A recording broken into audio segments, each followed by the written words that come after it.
Конечно. Вот драматическая статья для YouTube, примерно 1600 слов, без заголовков, как вы попросили. Дефис. Все началось на торжественном благотворительном ужине, где каждая улыбка была тщательно отрепетирована, а каждый жест рассчитан. Миллионер Арман Сулейманов был человеком, которого все знали, но никто на самом деле не понимал. Красивый, харизматичный, успешный, он привык видеть вокруг себя только тех, кто пытается что-то получить от него: деньги, связи, внимание. Но в тот вечер рядом с ним была совсем другая женщина. Ее звали Лейла. Она стояла чуть позади, будто боялась сделать лишний шаг. Простое платье, дешевые туфли, почти незаметный макияж, она определенно не вписывалась в этот блестящий мир.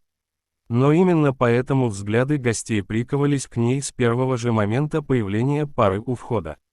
Женщины шептались, мужчины ухмылялись, а журналисты вспыхивали вспышками камер, пытаясь понять, кто она. Слухи разносятся быстро, особенно среди тех, кому больше нечем заняться. Вокруг уже ходили версии: новая подруга, случайность, наверное, помощница. Но истина была куда глубже. Арман встретил ее месяц назад. Тогда Лейла работала официанткой в маленьком кафе на окраине города.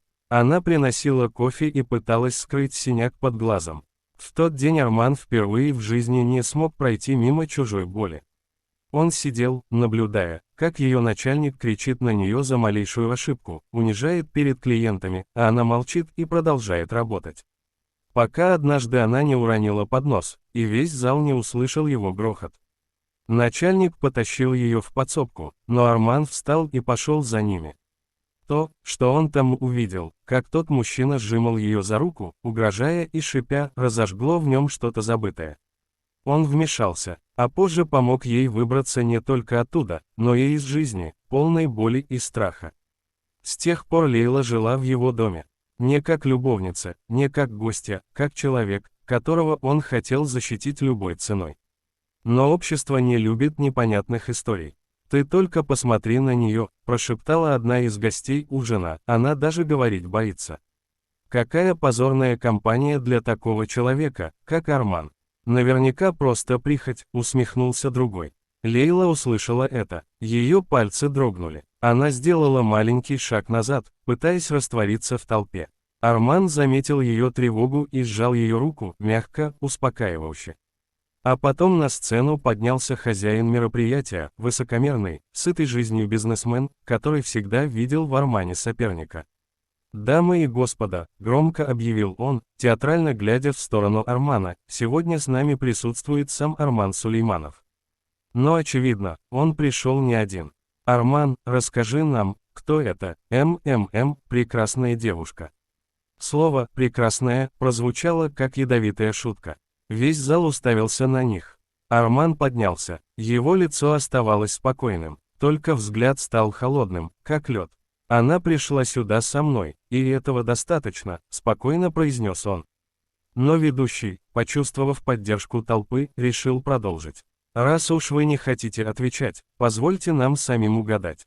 Няня, личная помощница, или, он прищурился, очередное увлечение».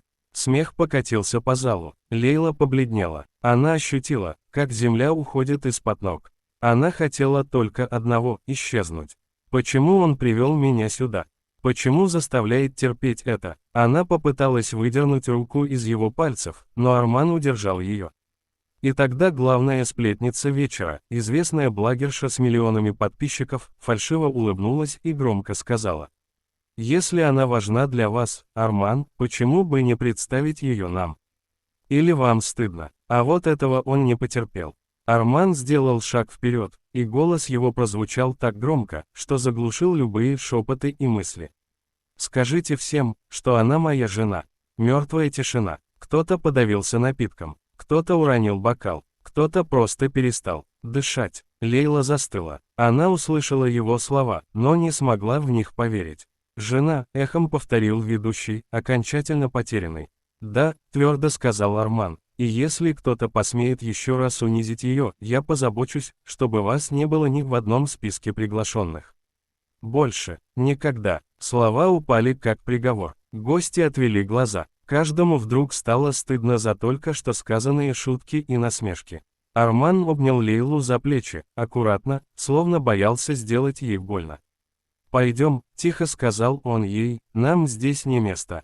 Они вышли под взглядом десятков людей, которые еще секунду назад смеялись над ней. Но теперь уже никто не решился сказать хоть слово. Когда дверь за ними закрылась, Лейла остановилась. «Ты, зачем так сказал?» — ее голос дрожал. Арман на секунду закрыл глаза. «Потому что больше никто не будет думать, что имеет право причинить тебе боль», — ответил он, глядя прямо ей в глаза. «Ты не ошибка. Ты не временность. Ты человек, достойный уважения». Лейла всмотрелась в его лицо, в котором больше не было холодной маски. Только искренность и тревога, и что-то еще, что она не решалась называть. «Но, жена», — прошептала она, — «это же неправда». Он слегка улыбнулся, устало, почти виновато. «Сейчас, нет. Но я хочу, чтобы однажды это стало правдой». Сердце Лейлы ударило так сильно, что ей пришлось сделать шаг назад.